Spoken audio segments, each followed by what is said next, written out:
la tarde en el continente americano.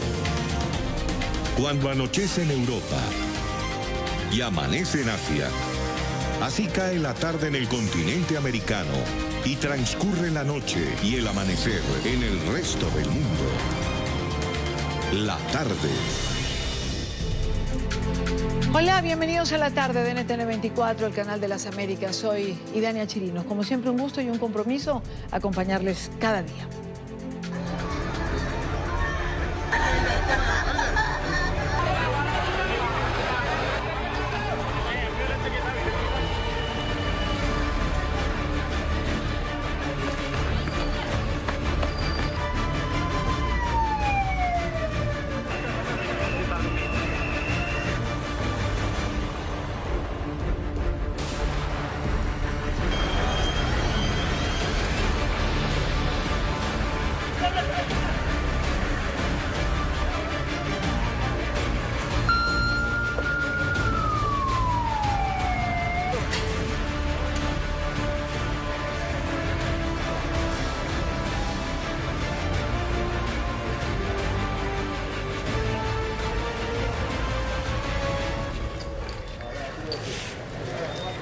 Los atentados terroristas en Sri Lanka el día de ayer, domingo de resurrección, nos hacen preguntarnos si realmente tuvimos una Semana Santa.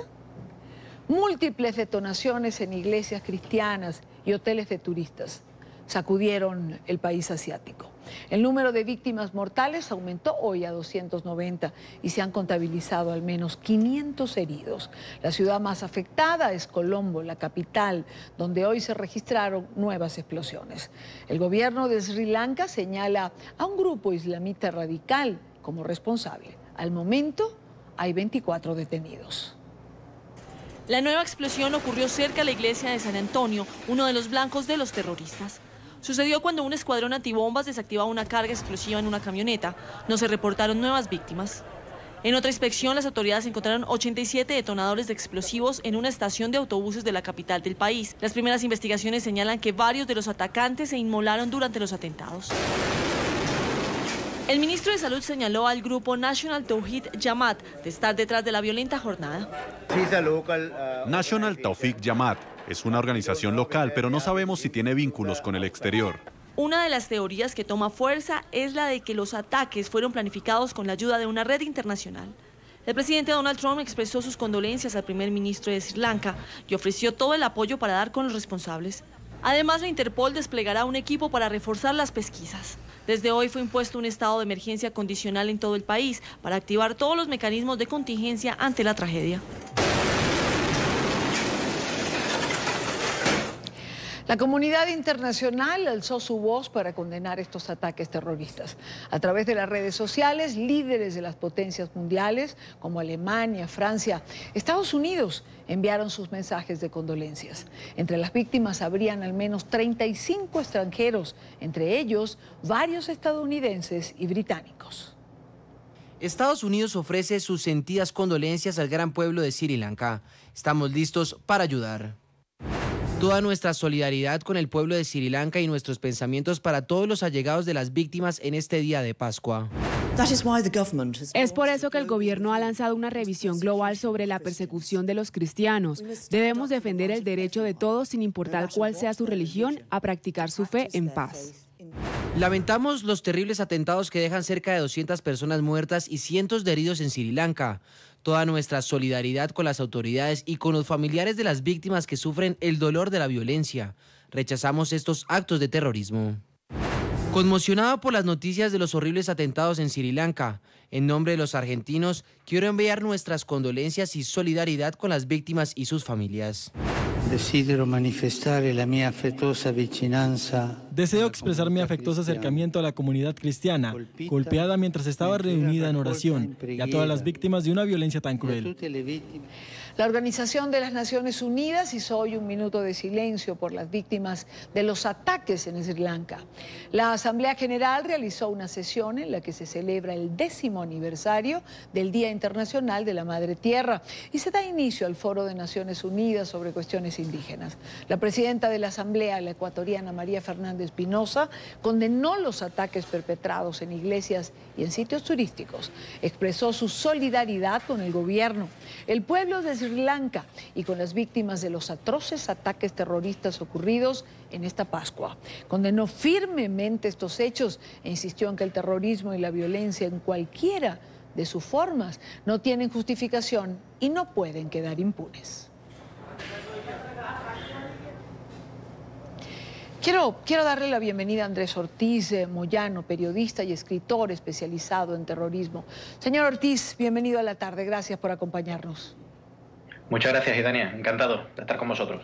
Caray, un acto de terrorismo más en plena Semana Santa, con un número de muertos, heridos que realmente impactan. ¿A qué atribuimos o a quién se le atribuye este acto del día de ayer? Bueno, la verdad es que estamos en un momento todavía en shock por la masacre y por la barbarie que por muchos atentados que veamos, yo creo que las personas normales y las personas buenas no vamos a aceptarlo nunca, ¿no? La autoría, pues bueno, creo que es el gran interrogante, ¿no? Apenas han pasado unas 36 horas aproximadamente del atentado y todavía hay muchísimos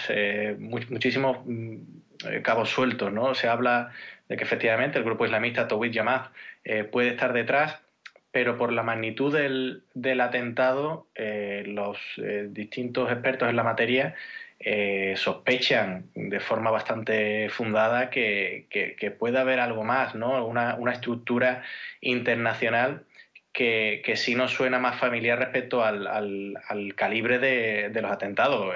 No en vano, son 3 atentados de 3 ciudades distintas, que una de ellas está en la otra punta del país, ¿no? Que sí es cierto que Sri Lanka no es un país muy grande, pero para ese nivel de coordinación, ese nivel de eficacia, pues sorprende mucho que finalmente estemos hablando de un acto meramente local.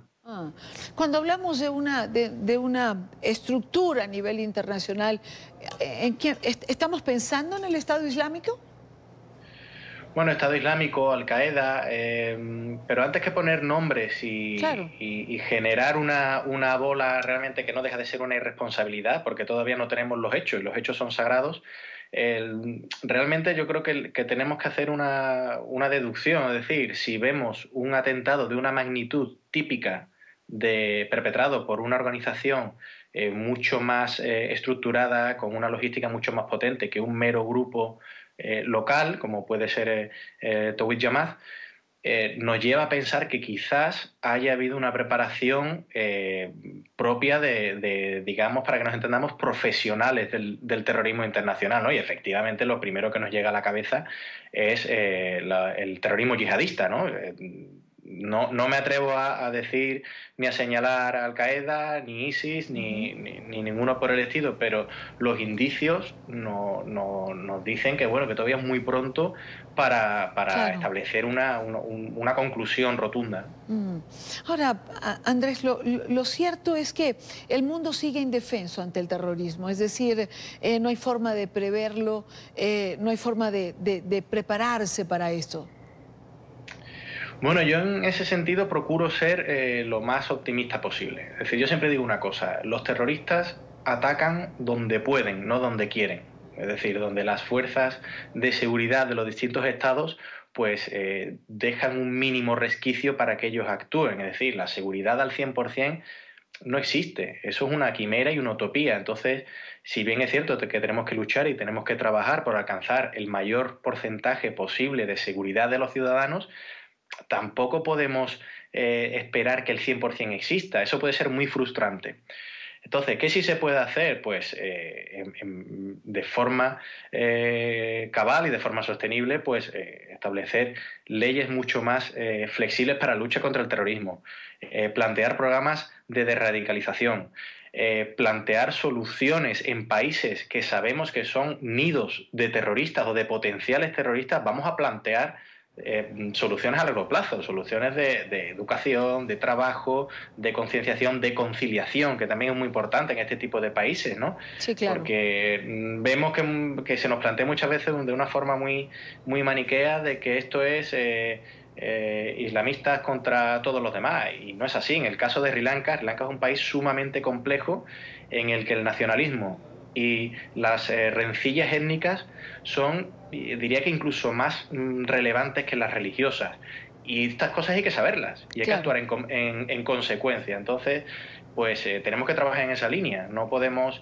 ni dejarnos llevar por la desesperación. De hecho, los datos indican que poco a poco, pues bueno, vamos siendo cada vez más exhaustivos contra el terrorismo, pero no debemos bajar la guardia nunca. Evidentemente es así. Andrés, gracias por acompañarnos estos minutos en NTN 24. Muchas gracias, encantado. Buena tarde o buena noche para ti.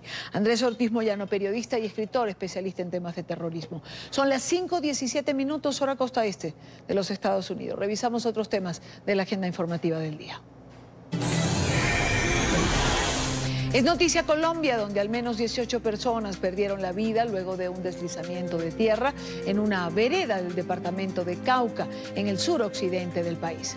El presidente Iván Duque visitó la zona y ofreció ayuda para las familias afectadas. 12 personas permanecen desaparecidas tras esta emergencia. Esta ha sido una situación dura, difícil, que nos duele, pero Colombia es resiliente y en medio del dolor estamos unidos para responder.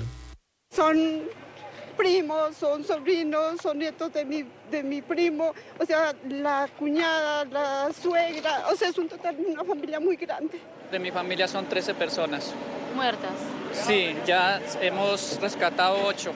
Faltan 5. Ellos son el rostro vivo de la tragedia. Intentan sobreponerse al dolor para buscar a sus familiares. Los nombres de sus seres queridos retumban una y otra vez para insistir en la búsqueda. Familias completas fueron sepultadas por la lluvia de barro, piedra y palos. Por lo menos ayer encontramos a mi prima con el esposo y los 2 niños. Los cuerpos de niños y adultos permanecen bajo los escombros. Mientras tanto, sus familiares intentan acelerar el paso y buscarlos a contrarreloj. Faltan los primos entre 17 y 18 años. Un tío de 58 años, la esposa de él también. Y otro primo. Familiares de las víctimas piden ayuda al gobierno para el traslado desde Popayán a Rosas y poder darles el último adiós. Es noticia en Nicaragua, donde este domingo se llevó a cabo la tradicional misa de Pascua de Resurrección, que sirvió de marco de despedida a Monseñor Silvio Báez. Recordemos que el prelado será trasladado a Roma por orden del Vaticano y por razones poco claras hasta ahora. Durante su homilía, el obispo, crítico del régimen de Daniel Ortega, exigió la libertad de los presos políticos. Hoy ha resucitado una víctima que fue torturada y que sufrió la injusticia, Jesús de Nazaret. En nombre de Jesús le pido al Señor que nuestros presos políticos muy pronto recobren la libertad que merecen y que nunca se les devuelva la. Es noticia Cuba, donde no cesa la represión contra los disidentes. Activistas denunciaron que la policía del régimen cubano atacó a Berta Soler, líder de las Damas de Blanco, y la arrastró por el piso, como ven en estas imágenes. La agresión quedó grabada, allí la tienen en pantalla. En este video que fue difundido a través de las redes sociales y visto por miles y miles de ciudadanos. Grupos disidentes señalan que el ataque se registró cuando Berta Soler se dirigía a un servicio religioso para orar por los presos políticos durante las celebraciones de Semana Santa. Pero en Cuba está visto que para ir a misa no basta solo el deseo, pareciera que también hace falta el visto bueno del régimen. Es noticia México, que según cifras oficiales ha vivido el trimestre más violento de su historia.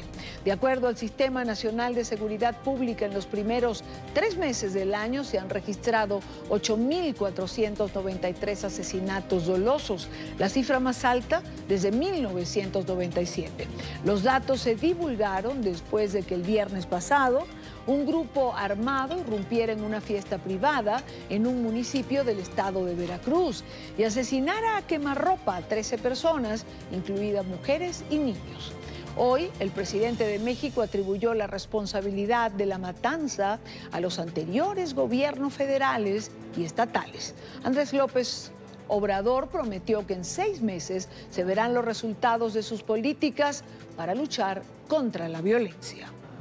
Esto era hace 11 días exactamente, fue criticado Jorge Ramos por esto, discutió con él, lo ven allí con el presidente de México, y son las cifras, pues son las cifras que se han confirmado. Quiero en esta parte del programa saludar a Pascal Beltrán del Río, él es director editorial del periódico Excelsior, y justamente hoy publicaba su columna que titula Veracruz, horror que no para. Pascal, bienvenido, buena tarde. Sí, un gusto estar contigo. Igualmente para nosotros tenerte. Pascal, el horror pareciera no parar, pero no solo en Veracruz, digo, sino en México en general, de acuerdo a las cifras que se han consolidado. ¿Qué le ha fallado a López Obrador siendo este tema tan vital para los ciudadanos? Bueno, sí, sin duda fue una de las razones por las que fue elegido el presidente López Obrador. El tema de la delincuencia, de la violencia criminal, fue un tema de campaña. Yo creo que una buena parte del hartazgo ciudadano con los regímenes anteriores tuvo que ver con la incapacidad de frenar la oleada criminal y pues es natural que se le exija al presidente que dé resultados. Creo que es justo también decir que apenas van menos de 5 meses de gobierno, pero si nos atenemos a las palabras del propio Andrés Manuel López Obrador en campaña, él decía que al primer día de su gobierno se sentiría la diferencia. Y ya han pasado más de 140 días, van 143 días, y la verdad es que la situación de seguridad se está deteriorando en muchas zonas. Parte de la razón puede atribuirse, como dice López Obrador, a la inercia de lo que venía pasando, sin duda, pero tampoco parece haber una estrategia de este gobierno para hacer frente, y menos específicamente al tema de los homicidios, Iván. Hoy en tu cuenta de Twitter le dabas retweet al periodista Jorge Berry, que escribía en su cuenta lo siguiente: no está entendiendo López Obrador el momento. Nadie quiere oír quejas de prensa fifí de gobiernos anteriores ni de los males del neoliberalismo. Los ciudadanos quieren empatía, humanidad, luto. No es solo Veracruz, es el país. Y dice liderazgo, presidente.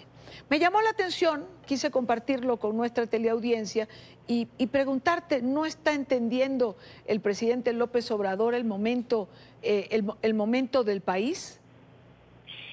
Pues no lo sé, pero en todo caso está repitiendo el mismo discurso de campaña, descalificando gobiernos anteriores como si todavía estuviese o fuese todavía el líder de la oposición. Ya no es el líder de la oposición, es el presidente de la República, y es natural, como decía anteriormente, que los ciudadanos esperen resultados de sus gobernantes, especialmente sobre este tema. Y creo que también las cifras son muy claras. No solo no se ha detenido el número de homicidios, sino que se ha incrementado. E insisto, no todo puede ser atribuible al actual gobierno, porque efectivamente hay una inercia, pero tampoco se está notando de parte del gobierno una estrategia concreta para hacer frente a la violencia. Entonces, creo que López Obrador por lo menos no está escuchando, no sé si no está entendiendo, yo diría que no está escuchando el mensaje de la ciudadanía, y creo que en el caso de Minatitlán, la población que mañana se manifestará para exigir que las autoridades hagan algo, pues es muy claro. En el caso de Minatitlán, el municipio lo gobierna el mismo partido de López Obrador, el estado de Veracruz, el mismo partido de Andrés Manuel López Obrador, y bueno, él está en la presidencia de la República. Entonces, obstáculos no tiene, sin duda recibió una situación difícil, pero la gente está esperando algo más que excusas y algo más que atribuciones al pasado sobre el tema de la violencia.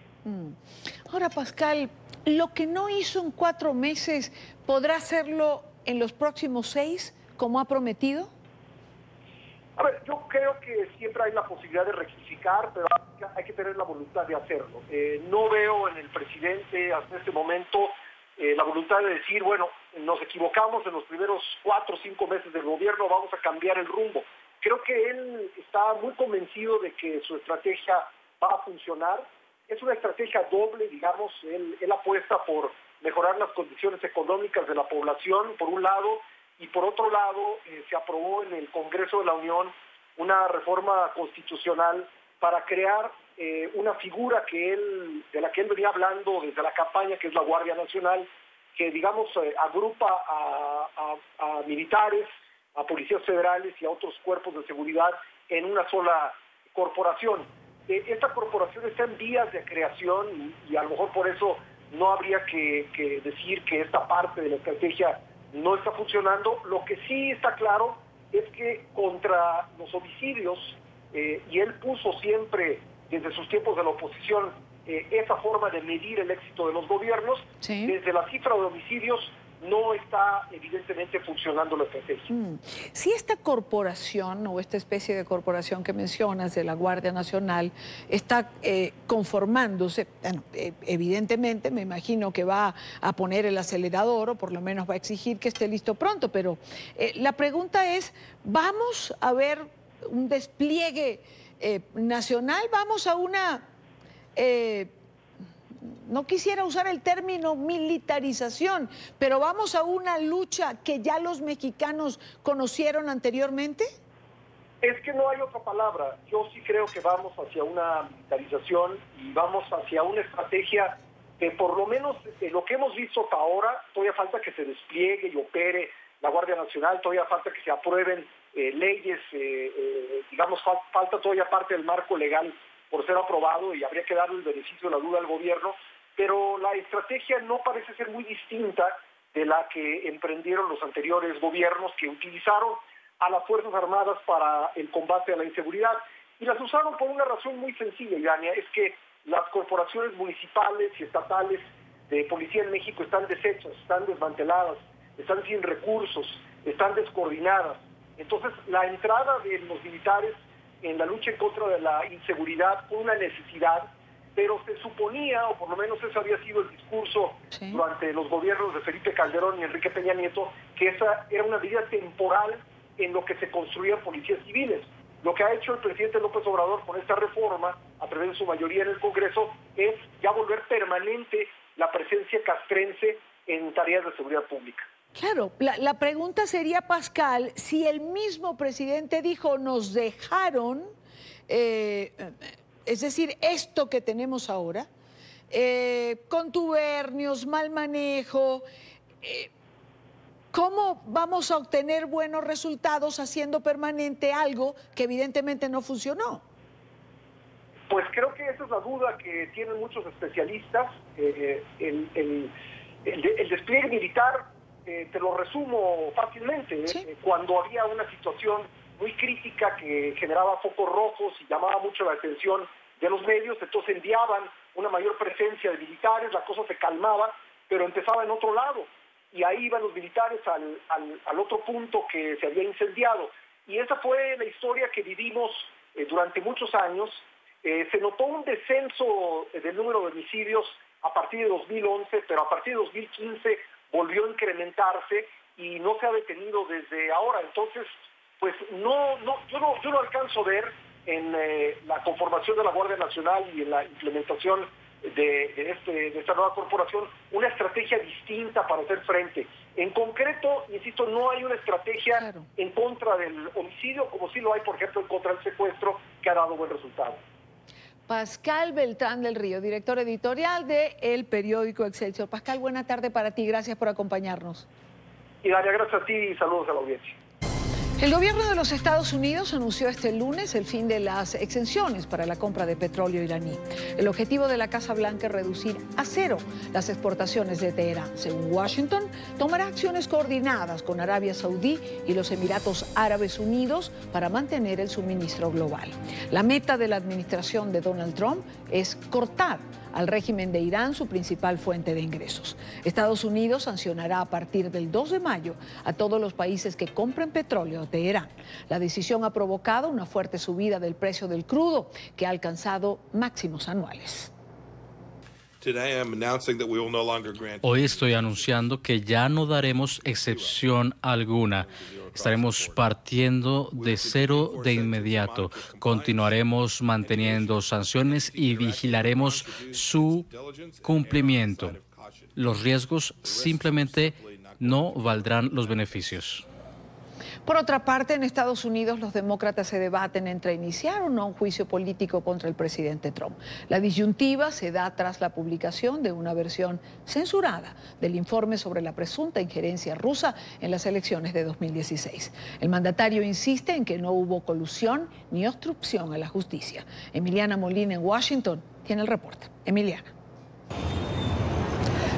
Hola, ¿qué tal? Muy buenas tardes. Pues mientras legisladores demócratas como Elijah Cummings, el presidente de la Cámara de Supervisión y Reforma, aumentan la presión contra el mandatario estadounidense, por ejemplo, asegurando o dando permiso de ciertas citaciones para obtener acceso a documentos financieros del Ejecutivo, Trump se defiende, entablando el día de hoy una demanda en contra de Elijah Cummings, asegurando que legisladores en el Congreso solo tienen el poder de supervisar legislaciones y no sus documentos financieros.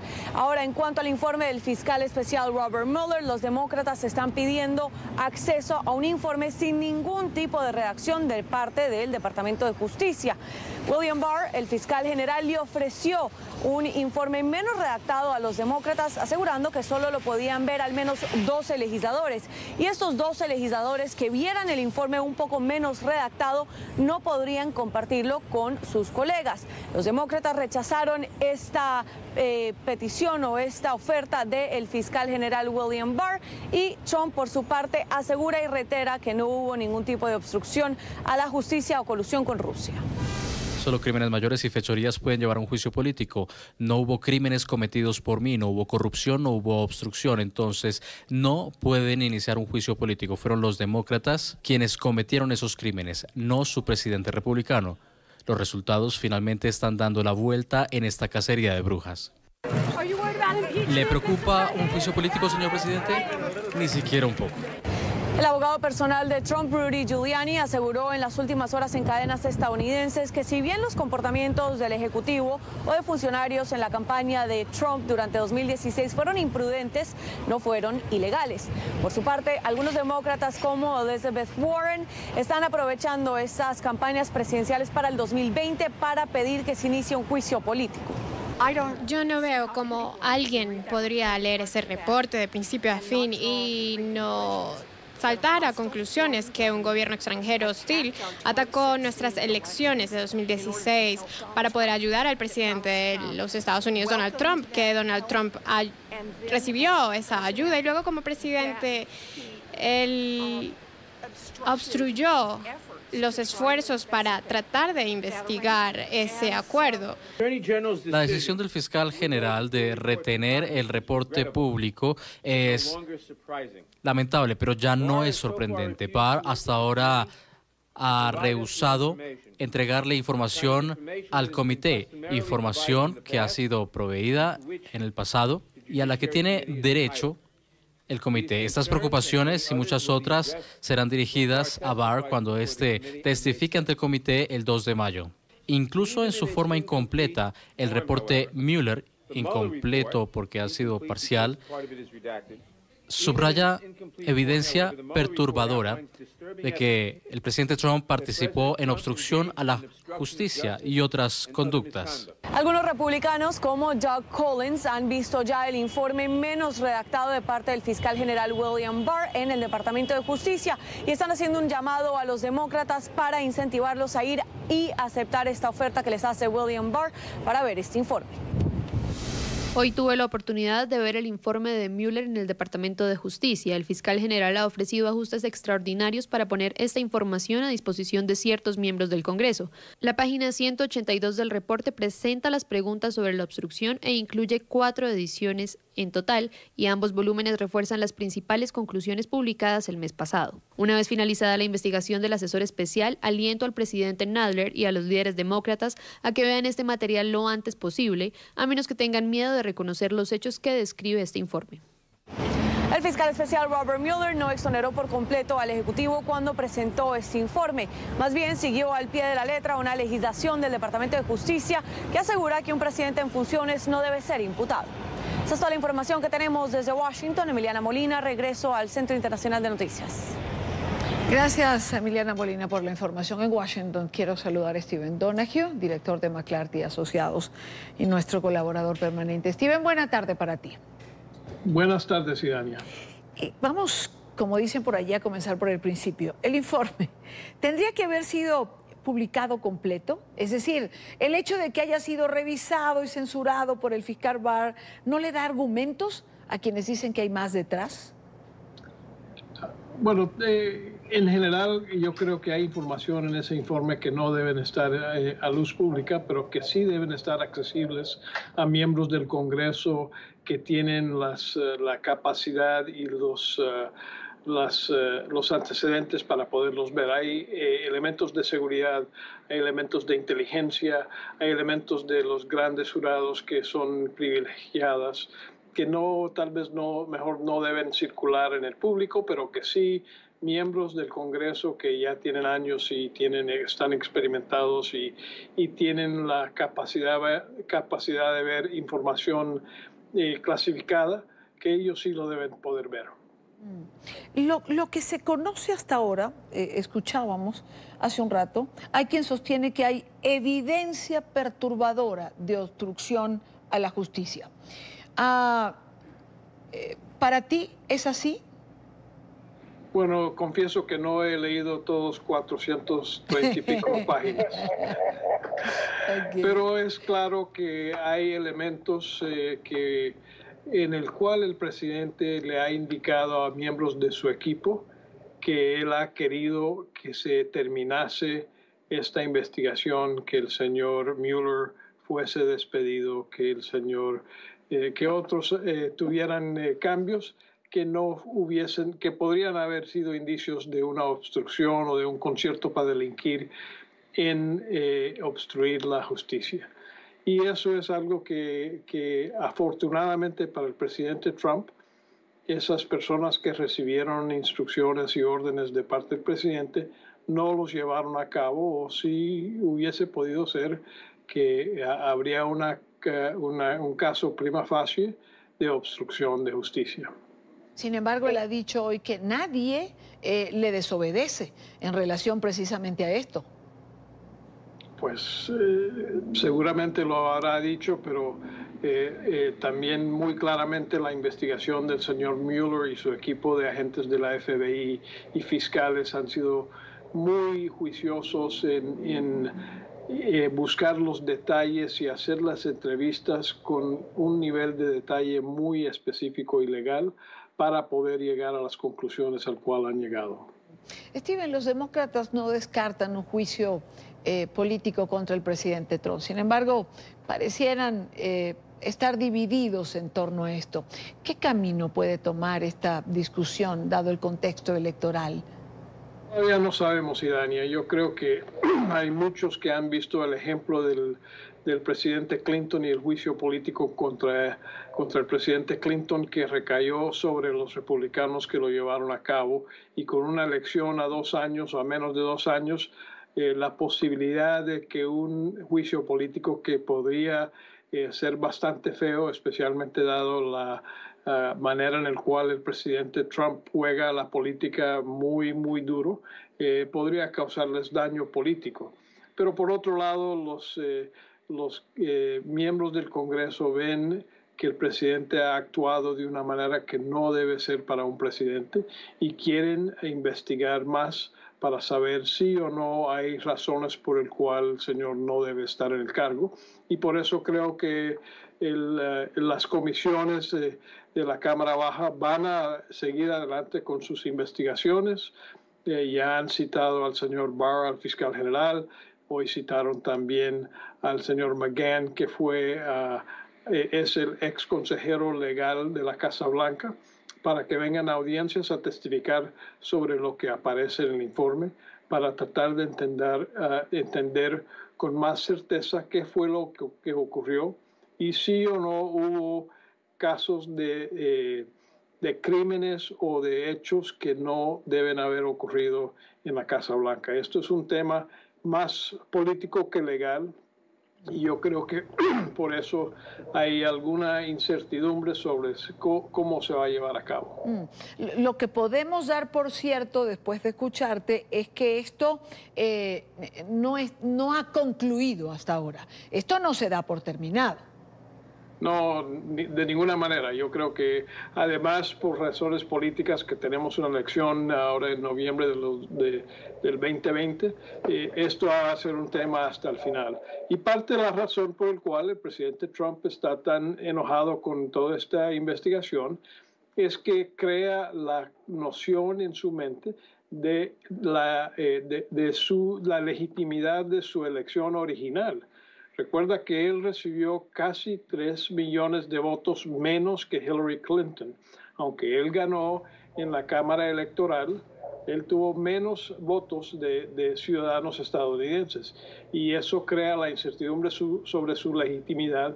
Y claro, con esta investigación por encima, más aún. Así que él está tratando de mantener gobernabilidad cuando estas investigaciones y la elección crean preguntas sobre su legitimidad como el presidente del país. Bueno, habrá tela que cortar en relación a esto. Ahora, Steven, te cambio el tercio, como dicen los toreros, para irme al secretario Pompeo, que ha anunciado hoy las sanciones al petróleo iraní. Pero ha dicho o ha hablado de dos aspectos que le preocupan, y quisiera un comentario tuyo en relación a la expansión de Irán y su apoyo a Maduro. ¿Cómo interpretar esta declaración? Yo creo que ha habido una relación entre el gobierno iraní y el gobierno de Venezuela durante muchos años que va, además de lo ideológico, también incluye compartir información de seguridad y también técnicas de cómo reprimir a su pueblo. Yo creo que cuando he visto algunas de los videos de la manera en el cual los colectivos en sus motos se montan y van por medio de los manifestantes pacíficos, es muy similar a lo que ocurre en Irán, y no me sorprendería nada saber que son técnicas y tácticas que los iraníes les han enseñado a los colectivos y a la Guardia Nacional Bolivariana. Así que no me sorprende que hubiese esa relación. También no me sorprendería ver que hay alguna relación en términos del equipo militar que intercambian entre los países y también temas financieros en la relación entre los dos países. Y por eso el señor Pompeo, quien claramente está buscando señalar a estos países que reprimen a su propia gente, está tratando de hacer esa conexión entre Irán y Venezuela. Steven Donoghue, director de McClarty Asociados, gracias como siempre por estar con nosotros. Buena tarde. Gracias a ti, Dani. Buenas tardes. Igualmente para ti. Son las 5:53, hora costa este. Consumir marihuana o estar involucrado de alguna manera con el alucinógeno podría ser motivo para que las autoridades migratorias en Estados Unidos nieguen las solicitudes a la ciudadanía. La nueva norma indica que estas personas carecen de buenos principios morales, un requisito necesario para quienes aspiran a ser residentes permanentes o ciudadanos estadounidenses. En Florida, Paola Serna tiene el reporte. Paola. Hola, ¿qué tal? Muy buenas tardes. Pues bien, el anuncio del Departamento de Inmigración de los Estados Unidos se basa o alega que aquellas personas que han tenido vínculos con la marihuana no cuentan con un buen carácter moral para recibir la ciudadanía estadounidense. Esto a pesar de que 33 estados de la Unión Americana permiten el uso de la marihuana. Sin embargo, a nivel federal hay prohibiciones y esto pudiera afectar seriamente a millones de personas actualmente legales en Estados Unidos.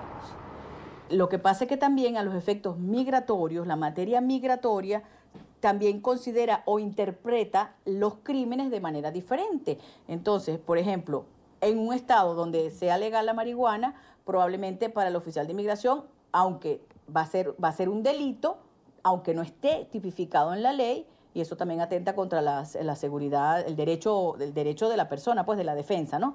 Entonces, puede considerar que es un delito cuando realmente no lo es.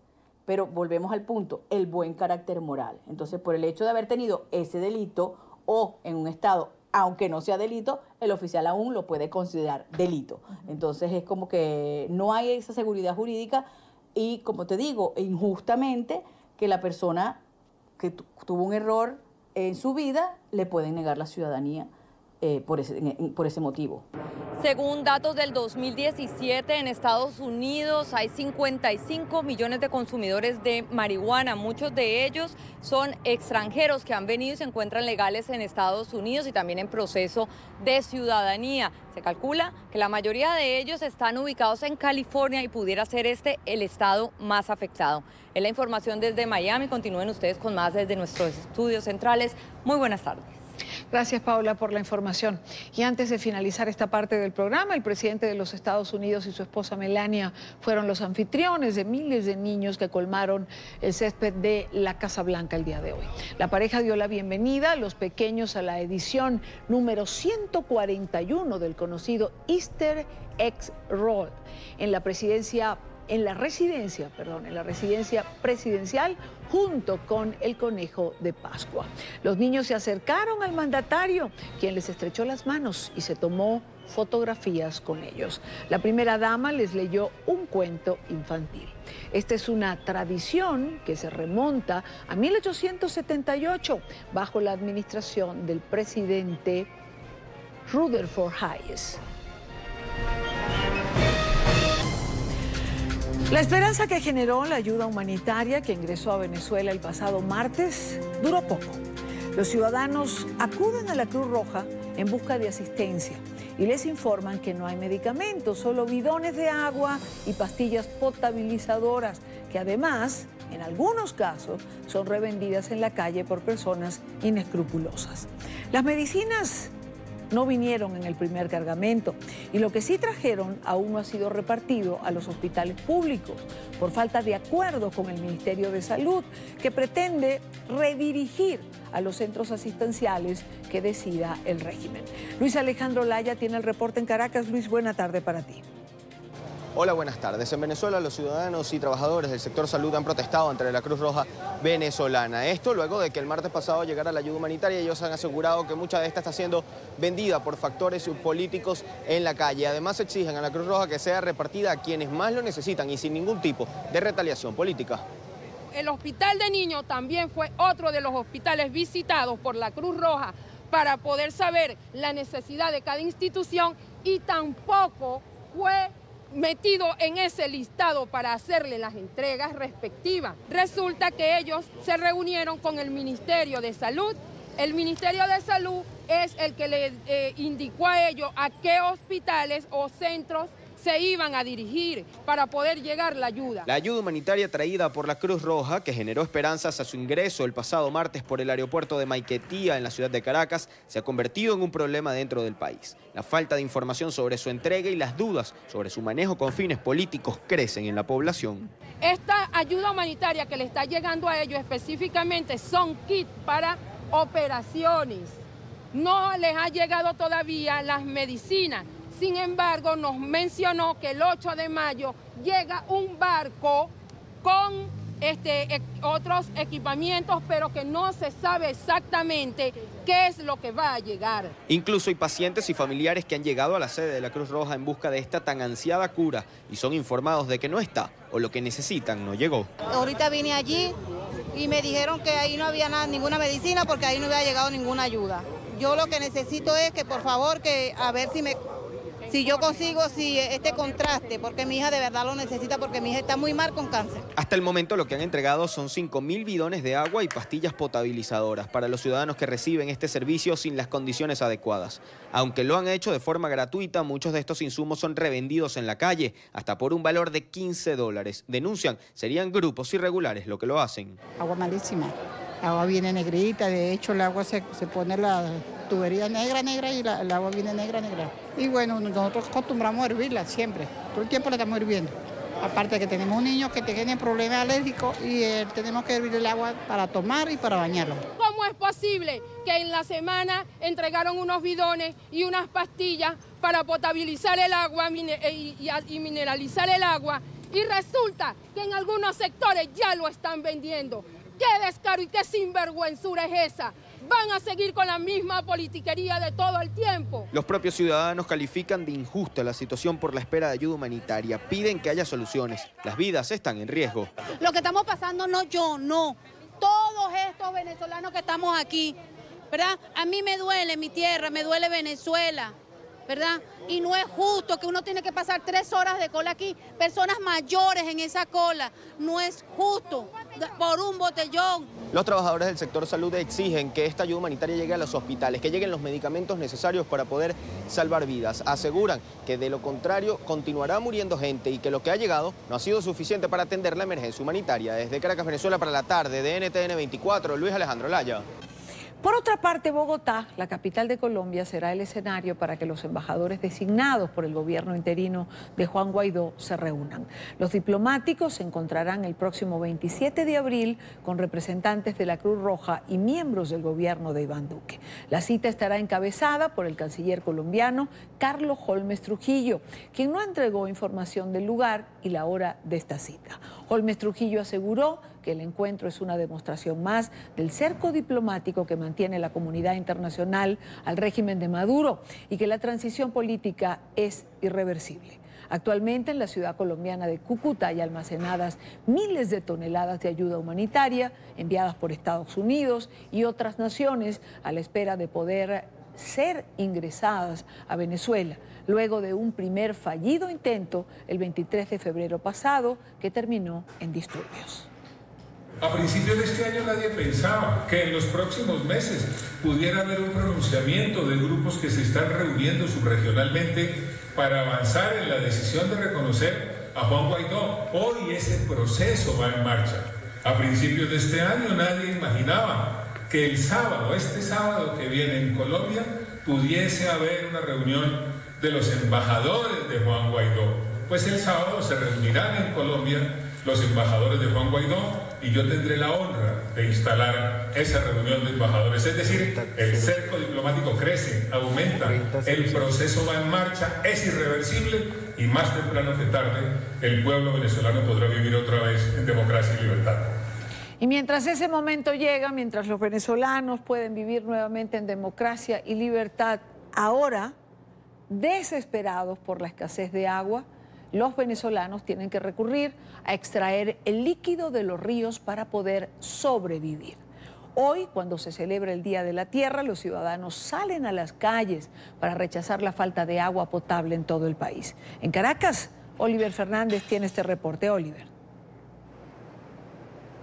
Hola, buenas tardes. Ciudadanos y representantes de distintas organizaciones no gubernamentales salieron a las calles a protestar por la falta de agua. El régimen de Nicolás Maduro no garantiza este derecho humano y muchos ciudadanos han tenido que recurrir a las aguas sucias de este río para poder satisfacer sus necesidades. Veamos. No solo no hay agua, el agua que tenemos está contaminada. Y siguen haciendo sus negocios con la minería y envenenando nuestra agua, que no es solo nuestra agua de los venezolanos, es el agua del planeta. Y hoy los venezolanos no tenemos agua, no tenemos luz, y el agua cuando llega sumamente contaminada. Y eso es producto porque en 20 años se han quitado y se han violentado los mecanismos de protección del ambiente. Para los ciudadanos son 20 años de revolución que se ven reflejados en este río, uno de los más contaminados del país, el Guaire. Al fondo vemos una gente bañándose en el Guaire. Nuestro camarógrafo, si lo puedes tomar mientras tú nos comentas sobre esa situación. Bueno, esa es la situación en la que... esa es la imagen de estos 20 años. El desgobierno, nos lanzó una zanja contaminada. Eso es todo. Esa es la imagen. No hay nada que decir después de eso. Hay madres que aseguran que en los barrios los niños ya no ocupan el tiempo para estudiar o para el progreso, sino para cargar agua. Es un tema de humanidad, o sea, ver a los niños no jugar, sino cargar agua a largas distancias, eso es inhumano. Ver a personas de la tercera edad cargando pipotes inmensos y después tener que buscarle medicina porque tienen dolores de espalda, es terrible, es terrible. Esto que estamos viviendo es inhumano. Las denominadas comadres púrpura ilustraron lo que ocurre con los servicios básicos en Venezuela. Aseguran que se ha perdido hasta el acceso a la dignidad.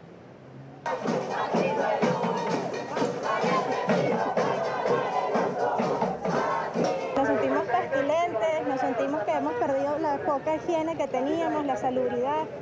Nos sentimos que poco a poco estamos perdiendo el acceso a la dignidad y por eso hoy el Día Internacional de la Tierra hemos decidido salir a protestar, a pronunciarnos una vez más por todas estas políticas ecocidas que está llevando actualmente el desgobierno de Nicolás Maduro.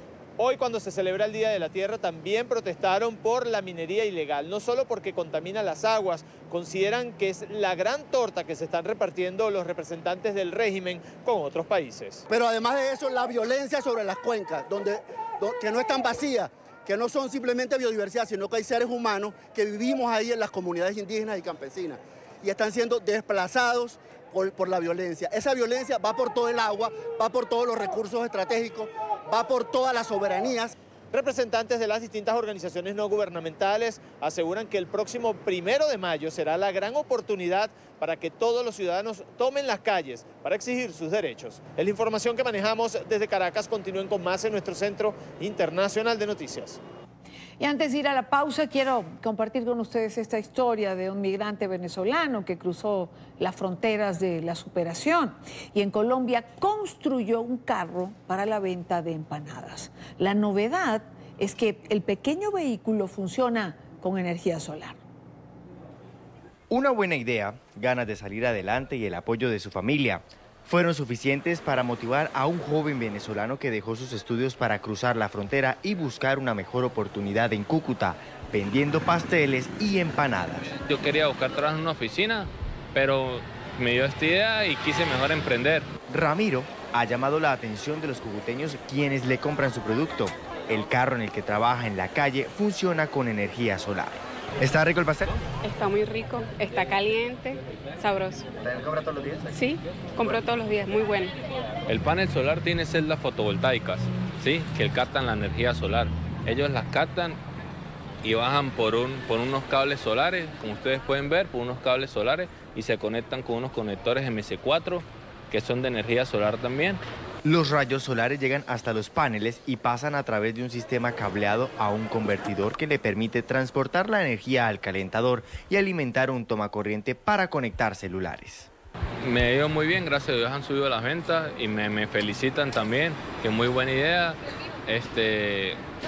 Me dicen también, mucha gente me escribe, me escriben para apoyarme.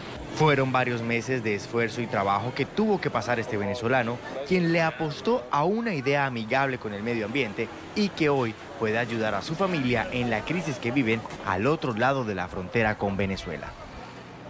Bien por él, bien por la creatividad, bien por las buenas ideas, ¿no? Por el esfuerzo de salir adelante. Pausa en la tarde, regresamos en breve. No sin antes invitarlos a que se suscriban a nuestro canal en YouTube, www.youtube.com/ntn24. La señal en vivo de nuestro canal y todos nuestros contenidos en nuestro canal. Suscríbase, sea parte de la información, sea parte de NTN24.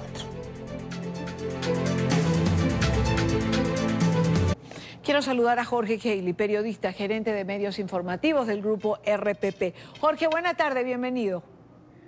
Hola, Idania, muy buenas tardes, un gusto saludarlos a todos. Igualmente para nosotros tenerte. Continúa la polémica por el protocolo de detención. Jorge, ¿el video publicado la enciende o la disminuye?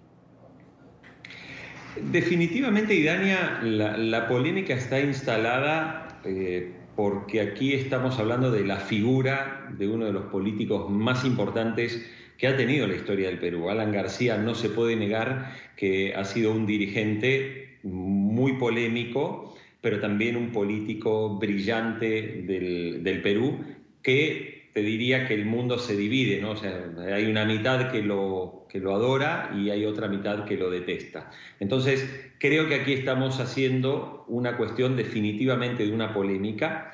Hay que decir que en las primeras horas, cuando ocurrieron los hechos el miércoles pasado, la información era que si ya estaba teóricamente en custodia de la policía, ¿cómo es posible que Alan García tuviera un arma? Pero vistas las imágenes que vimos anoche en el Perú y que se han difundido ya por el mundo, está claro que el expresidente Alan García tenía una decisión ya premeditada y tomada ante la eventualidad de llegar a ser detenido. Lo había de alguna forma advertido, claro, hoy con los sucesos resulta más sencillo, pero él se había referido que él no iba de ninguna manera a aceptar ir a prisión. Nunca había advertido que iba a suicidarse, pero él decía que no estaba dispuesto a aceptarlo. O sea, la polémica sigue encendida. Claro. Hay también hoy en día hipótesis en relación a la carta. Es decir, la carta no fue escrita en ese momento, evidentemente, por lo menos creemos que es así, fue escrita con anterioridad. Bueno, y uno dice, ¿y cómo no? Quitarse la vida no es cualquier cosa. Es decir, hubo premeditación en el presidente García. La pregunta es, ¿hay duda en relación a que haya sido escrita por el expresidente? No, no caben dudas. No cabe ninguna duda, Idania, de que la autoría de esa carta ha sido del expresidente García. Esa frase final que lo pinta realmente en la personalidad de lo que era el expresidente García. Alan García fue un personaje central de la historia de la democracia peruana de los últimos 40 años. Su llegada al poder con 35 años y luego de ser absolutamente, de irse desprestigiado, de hacer un gobierno en la década del 80 que fue realmente muy malo, fue un gobierno desastroso. Bueno, casi todos los gobiernos de América Latina lo fueron en esa década en realidad. Que haya vuelto y que haya ganado en el 2006 como lo consiguió y lo cerca que estuvo en la elección incluso anterior, da muestras también de que era un personaje central.